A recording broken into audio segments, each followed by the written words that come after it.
Hello everyone, যেটো জলফাই সিজন তো ভাবিলো জলফাই আচাৰ বনাও বুলি মই এনেকৈ জলফাইখিনি ভালদৰে ধুই কাটি ললো কাটি লোৱাৰ পাছত নিমখ 2 চামুচ আৰু অলপ ভিনেগাৰ দি উতলাই ললো এনেদৰে বইল কৰি ললে জলফাইখিনি কোমল হৈ যায়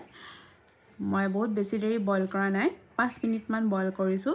যাতে হিহঁতৰ কালাৰটো চেঞ্জ হৈ যায় মানলৈকেহে বইল কৰিছো ফলে কালাৰটো ধুনীয়াকৈ চেঞ্জ হৈ গল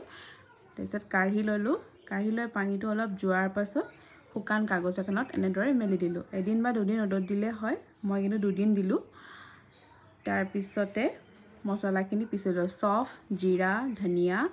পাঁচফোৰণ সৰিহ শুকান জলকীয়া আৰু অলপ জালুক দিছো এখিনি ভালদৰে ৰোষ্ট কৰি লোৱাৰ পাছত খুন্দনাত খুন্দি ললো খুন্দনাত একাৰণে খুন্দিছো মিক্সাৰ গ্ৰাইণ্ডাৰত খুন্দিলে বেছি মিহি হৈ যায় এনেকৈ অলপ অলপ গোটা হৈ থাকিলে মছলাখিনি ভাল লাগে